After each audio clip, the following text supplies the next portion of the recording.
welcome back to the farm. Today we're heading down to the shop in this lovely machine. We're taking our 7R down to Carl's Reliable Motors, and this is because we had a bit of we had an interesting thing happen last time.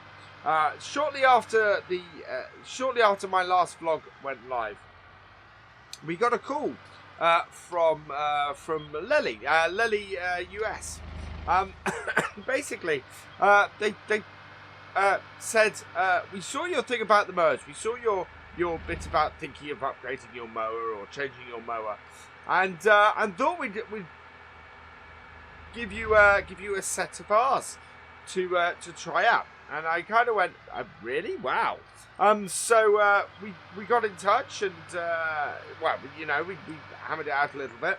And so they've given us a set of mowers for us to come and try out on one of our grass fields. And actually they're going to give it to us for the rest of the season. So we're going to try using these for the rest of the season. I just need to find out where they are. Actually, what's that up there? I better just pop into the shop to talk to them. So I'll be right back. So I had word with them in the shop, and all good. We are free to go and collect our mowers. I left the tractor running out here. Somebody could have nicked that. That's not good. It's a fairly nice town though, Woodshire. So yeah, it's not somewhere where I'm overly worried about leaving my tractor running outside while I nip in the shop. But yeah, so these are a set of Lely mowers. We'll just hook them up. And yeah, they are Lely splendimos. I think that's yeah, Lely splendimo. That's the 320 PC on the front. Sorry, the 320 FC on the front. And then on the back we got these. And these, where's it? Yeah, there we go. The 900 MC is the ones on the back. These are not reversible ones, so there's no PTO at the back here. But that's not a problem because our tractor, of course, is not a reversible tractor. So, or you know, we don't have reversible steering on this. So yeah, this should do us rather nicely. These, I'm quite impressed. So we're going to jump back in, and we're going to take these back up to the farm, and we're going to give it a go and see what they're like.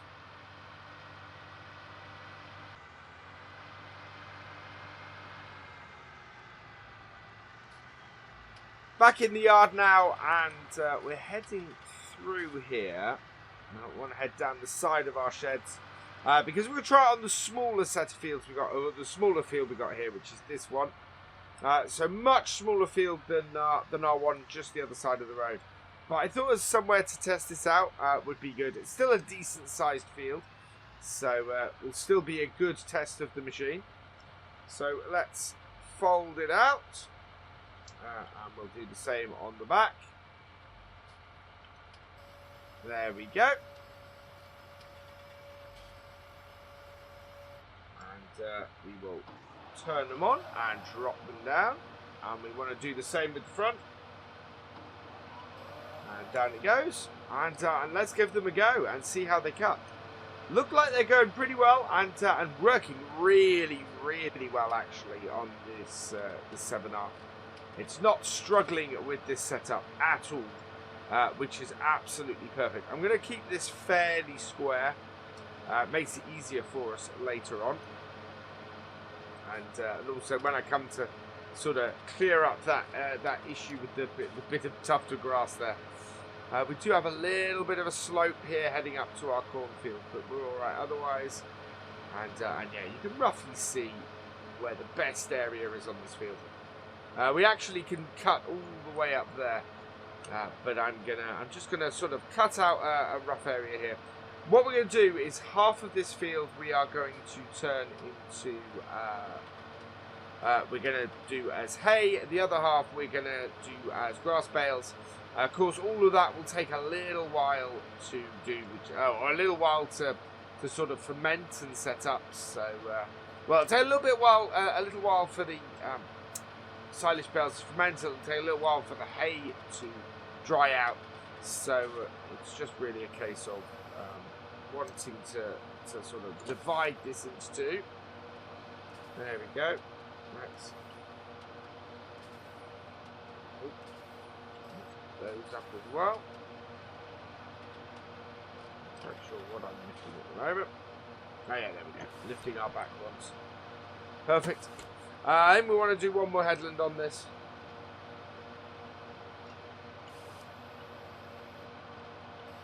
There we go. Front down.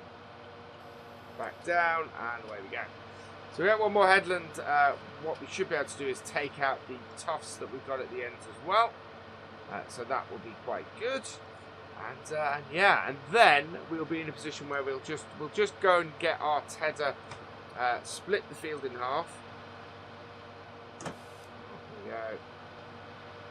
So I'm keeping the mowers down because I want to get these bits I've missed in the turn. There we are. And back round. And away we go again. So yeah, this will be half hay, half silage. So we're going to bale. What we're going to do today is, so half of it we're going to ted today, and then the other half we're going to immediately row and bale up. Get around that corner. And that will then give us a good amount of feed for our cows going forwards. We're also going to do something similar with the field the other side of the road, but that's going to be a much bigger job, and for another day. And these mowers, these are going to make so much quicker job of what we have to do this year, and they are just going through this really nicely. I am very pleased with the how these mowers are working. Right, and down again, and down again. Yeah, we've got it. Yeah, they're making very short work of this. So we're going to go across the field now and get that done that way. And yeah, I think I'm just going to continue on, get the rest of this field done. And then we're going to go and get the tedder out and try that. But really pleased with these. Very thankful that we've been given a go with them. And yeah, we may see whether something like this will be a permanent addition to the farm. It does mean that we'll be using the 7R for a lot more jobs than I'd originally envisaged. But if it speeds things up, then we're all good.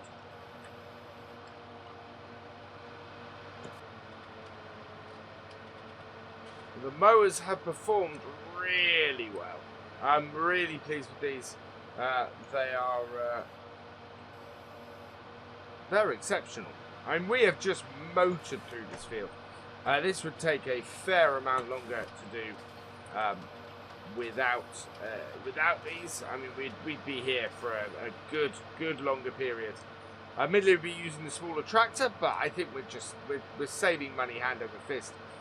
Using these for this job, yeah, as a result we're going to be able to get this tethered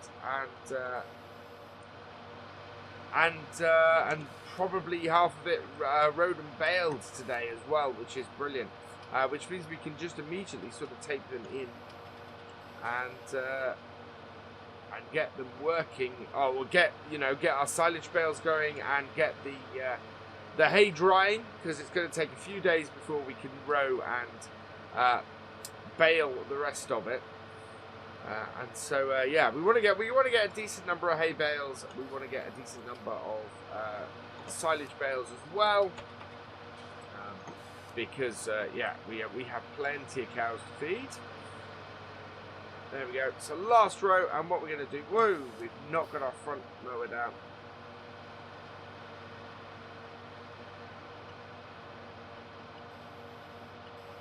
There we go.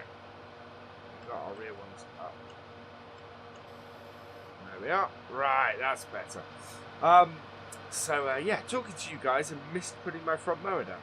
So yeah, that's just all sort of worked out very nicely.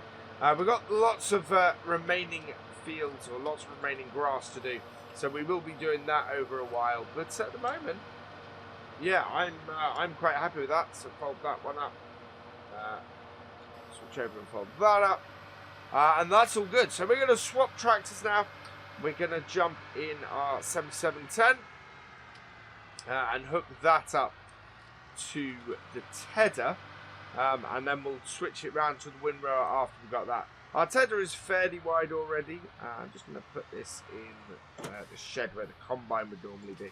We're getting ready actually to do the barley in the next couple of days, which is also important for our feed. So the barley is our feed straw, whereas the wheat is our bedding straw. So we've got all the wheat sort of lined up down here now. And so this will all be for bedding, and we don't want to mix these up. There's a more nutritional value in barley bales than there are in wheat bales. So we want to make sure that the barley ones are the ones we use for the mixed ration. So let's jump in our 7710 here. There we go. And head out and round, and we'll go and get our tedder wherever I've left that. Well, there's our weeder. We don't need that for a while. I believe our tedder should be, there it is. It's behind the mower. And we put it there because we thought, oh, we're going to have to mow before we ted. But no, of course, this mower at the moment is pretty redundant. I think it would work with the front. So we had if we had one of the Lely ones as a front one, we could do that.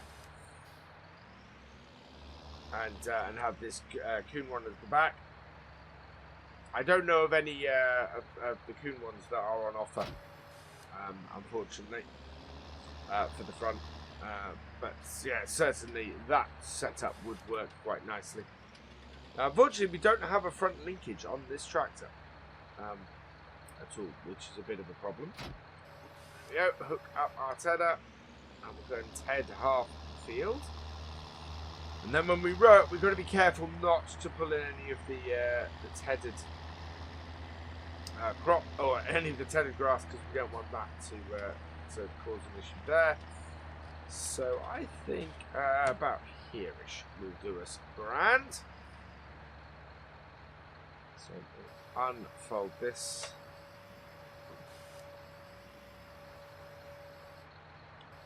Down it goes. On it goes, and away we go. So nice straight rows will make it easier for us to sort of work our way across the field.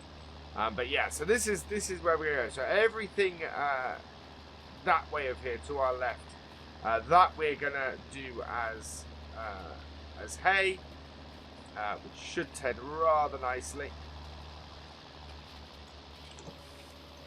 And then everything to our left now, the other side of that tedded row, we're gonna row that up today and bale it into silage bales, or into grass bales that we're gonna then put into our extractor and get those made into silage bales, which means that we just end up with a good amount of cow feed. Means we're in a position where we'll be doing well.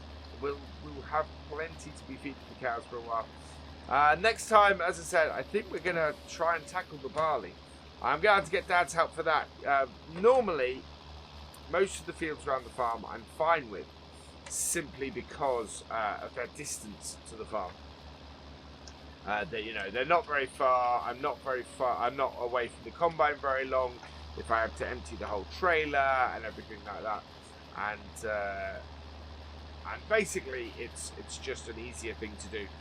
Whereas that field up there is large and probably the furthest field that we own on the farm. So as a result, we need to try and be a bit quicker on how we work it. There we go. There's this up. So I'm doing this a little bit differently to the way I cut it. Mainly because I did the headlands mainly when I cut it because I wanted to I wanted to mark out where I was actually cutting to. I'm not so worried about that with the doing the hay. But that will. This is already looking like it's drying out quite nicely. It's quite a nice sunny, warm day at the moment. So yeah, it will dry out fairly quickly in this kind of weather, which is good for us. It will, as I said, it will still be a couple of days. We do need to get cutting the other grass fields to be doing the same thing. We really want to be getting this stuff all sorted and drying out nicely. So I need to cut the sort of the hillside there and just over the road as well. We've got space as well. I'm actually considering reducing our grass fields a little bit. We do have a lot of grass on the farm, and we don't really need quite so much. But it does come in useful. And it's good to rotate the fields a bit as well. So, yeah. Right, so yeah, let's get this finished. We'll get the windrower and we'll then go windrow the grass that we haven't tedded at the bottom end of the field. And what we can do then is get that into the extractor and wrapped, which will be good. So I can show you that today, hopefully, as well. Last row of the grass and then we're done. I might have a little bit along the outer edge there. Yeah, we've got a little bit that we're going to run around, run across the edge and just scratch quickly. But for all intents and purposes, we're pretty much done at this point. So we're going to go and row up the grass that we haven't tedded, the stuff that we're not waiting to dry out now, and get that all rowed up. And then hopefully bales. Shouldn't take us too long to row it. We've got a nice. We actually have a fairly nice wide double windrow on the farm that works well. It's a very nice rake, which makes the job easy.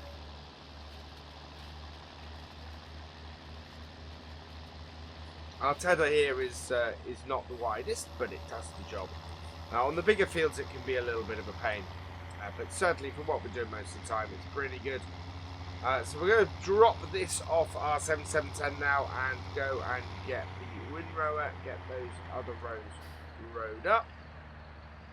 So this goes back in the shed here, like so. And there's our windrower. So yeah, we've got a Kuhn windrower as well. It's a GA9531. It's a couple of seasons old. We replenished most of our grass stuff a few years ago. The mower is the only thing that really we did in that I'm not a huge fan of.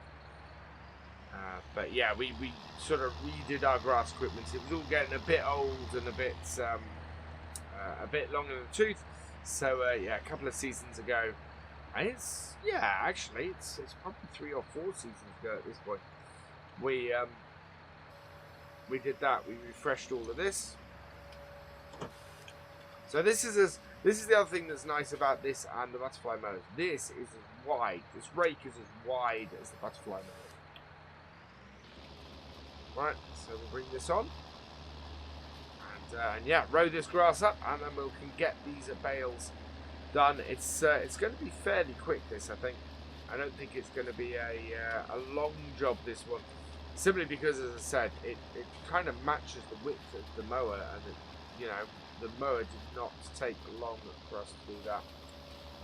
Turn around, line ourselves back up again. We're going right the way across because I'm not worried about the line that I'm defining.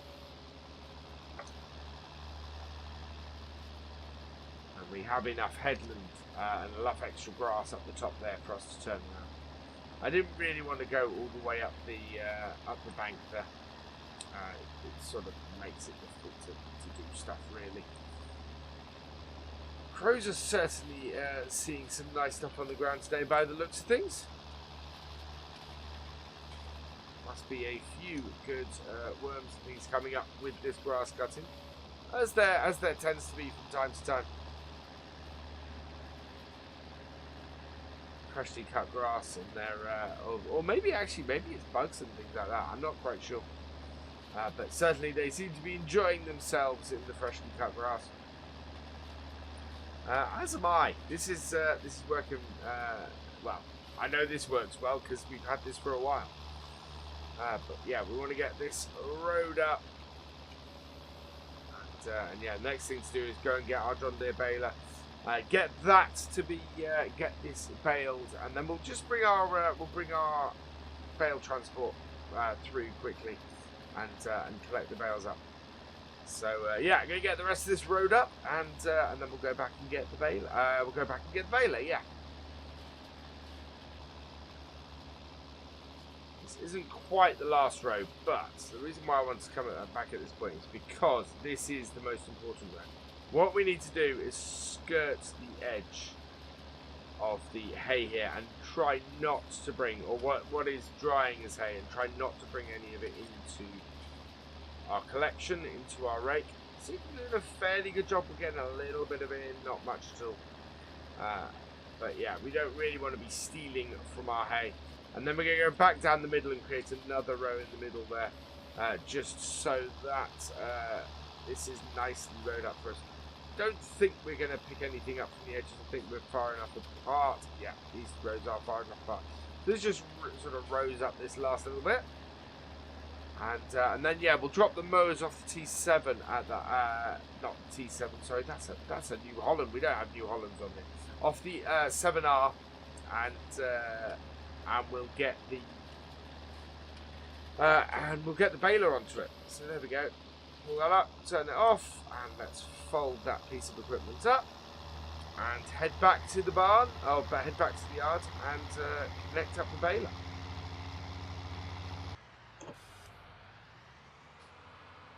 Right, just dropping off the mowers here.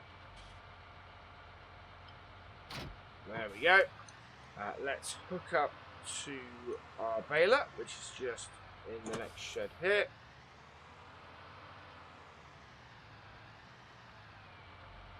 I think I do need to store my combine somewhere else. It's it could do with its own shed. Maybe we could build a shed for it.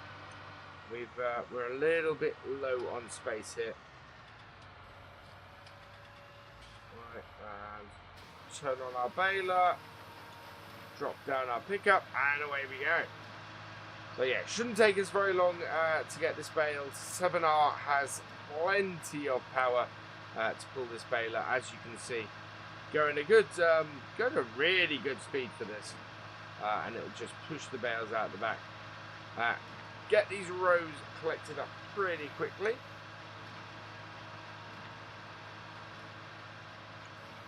It is not dropped a bale yet, so there must be a bale that we're going to be dropping at any moment, I'd have thought. It'll probably be a mixed bale, the first one, so yeah, a mixed straw barley one, because we weren't able to clear out the last little bits we had in here. There we go. And turn. Yeah, there we go. Mainly straw by the looks of it, so that's all right. We'll pick that up separately and go and put that on the pile. That'll be a wheat straw bale mainly. Wow, that bird is hovering. What's that up to? He must have seen something really interesting to be hovering like that. Right, lift our pickup. Turning circle on this 7R is actually really good. Lots of other machines. I've had it where you've had to do alternate rows simply because you can't turn sharply enough to get what you want, to get the row that you're after. But I've been impressed by this 7R. Now I'm going to take out the middle row here because that is still going to be too tight to turn for this, even with that, and then we can take a wider one at the end, and that will all be good. We're not going to get a huge number of bales out of here, but we're going to get enough to sort of start us off. The same is going to be true with the hay bales. It's not going to be a huge number of hay bales, but it's going to be enough for us to really get into the meat of things here, and make sure that we don't have to go and buy some more feed for our cows. We can actually, and we're easily self-sustaining here with our grass, and that's what I mean by we might actually have a little too much grass, because yeah. Well, we can always, but we're always in a position where we can actually sell off some hay bales or something at the end of the year. We don't, of course, because we're not making individual silage bales. We can't sell off those, but we are in a position where we're able to sell off some hay bales at the end of the year. You can see the little bits, actually, the drier stuff sort of in the edges there. Should be all right. There we go. We'll just pull into the middle of the field at the end of this and unload any bales we can from our baler. Turn that off.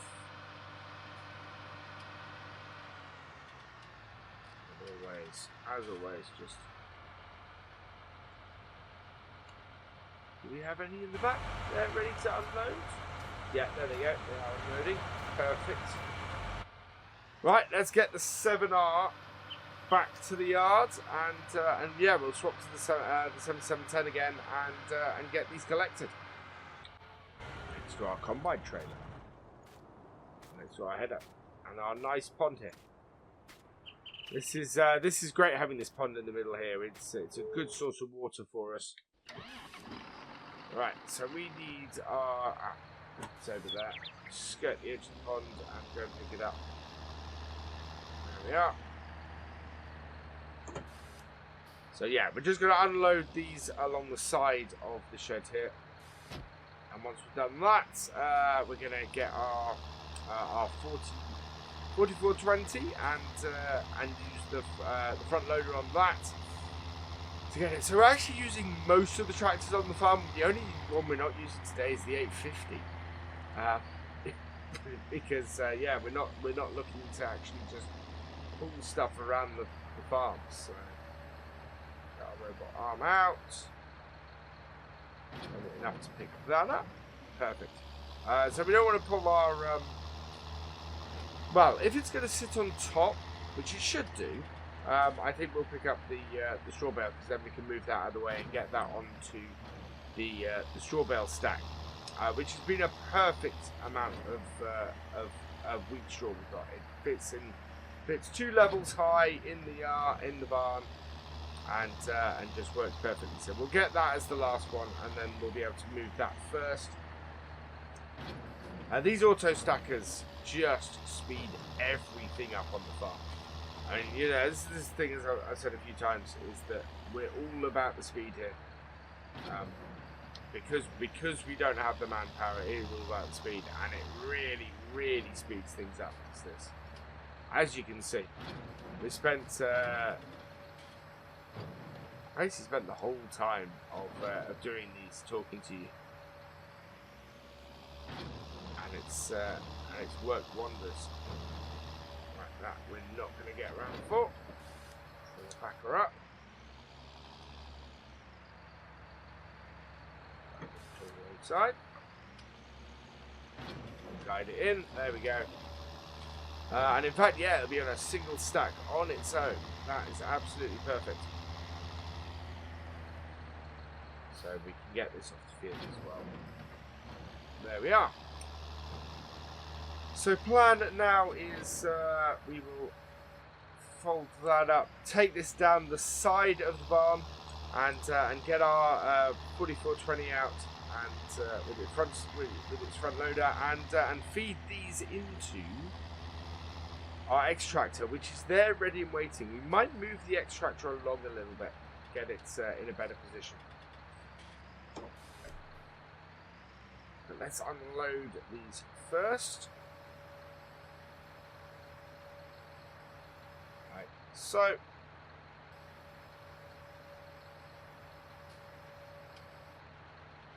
right, and as it pushes them off, we move forward.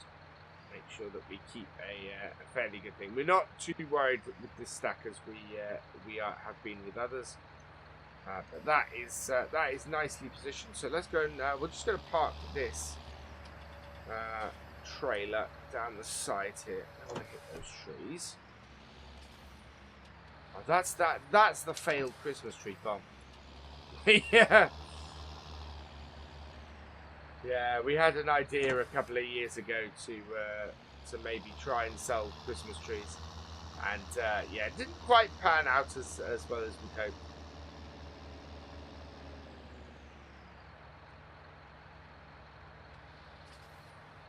There we go. Right, drop that off, and I'm going to park this up in the shed and switch tractors over to our other one. There we go. So yeah, our second. Sorry, it's a 4240. I'm a little bit dyslexic, so I sometimes mix numbers around. Oh, listen to that! Glorious sounding tractor, this one. Right, so it's basically a bale at a time. We need to get this straw bale out of the way first. Oh, no, I don't have my bale spike on here. I need to go and get that from the other end of the yard. And then we need to move the extractor. So I love the design madness of this tractor, to be honest. Things like the fact that it's got this great big window bar down the middle, but in order to sort of not cause an issue, they've put it at the same position as the smokestack, and this is a chrome smokestack one, which is something of it's something of an interesting tractor to have. And my dad bought this while I was still living in the UK, and it's years ago, this tractor, and it's an amazing piece of kit. And we do just keep it around the farm as a front loader tractor these days. But you can see its effectiveness in this capacity does not have, and what I mean by the madness of the design, it does not have a blind spot. While you've got that big bar in the front, that's really, as you can see, it's not a huge blind spot. It's not something that's causing me a lot of trouble because it's an effective use of that window bar. And then you've got that, it's almost a panoramic 180 view. That's probably a 120 degree view that we've got out the front. Maybe even a 130. Either way, it's a huge view that you get on this. And this is part of the reason why we like it so much as a front loader tractor. Because we can just see everything. And it just makes that whole thing easier. Right, so we're going to move the extractor as well. I want to move it along a bit. We can put these bales. We can get 2 rows of silage bales in if I move it. Look at that. And you can see the paint. The paint has sort of is no longer the standard John Deere green. Okay, so I've got that moved and started up. So let's jump back in. Inside. Steps are, aren't they? Yeah, there we go. Oh, turn it back on. Lovely sounding engine on this. Right, and then we just pick up the grass bale like so. Reverse up. Go through this bit here. And yeah, and I can show you how the extractor works. Quite an interesting thing when Andersen came to us with this. Just in. And there it goes. In it goes. That will now wrap that. Automatically. And it automatically pushes backwards as well. And yeah, we just keep feeding bales into it. So yeah, that is the whole system. Which is pretty impressive setup. I like those butterfly mowers from Lely. We'll be seeing more of those in these vlogs because yeah, I want to use those some more. I don't know what's going to happen with Kuhn. I don't know what's going to happen in the season. Maybe we'll get offered them and we'll sell off our old ones. But yeah, certainly that's a nice set of mowers. For now, though, I'm just going to get this job finished off. I'm really happy with it. Next time, I think we'll be taking on the wheat with Dad. Sorry, the barley with Dad. Seeing if we can get that done. For now, though, all that remains is for me to say a thank you for watching. I hope you've enjoyed this video. Please give it a like, drop us a comment, and give it a share. Oh dear. And for all the latest videos from the farm, please subscribe to the channel, and I will see you next time. Goodbye.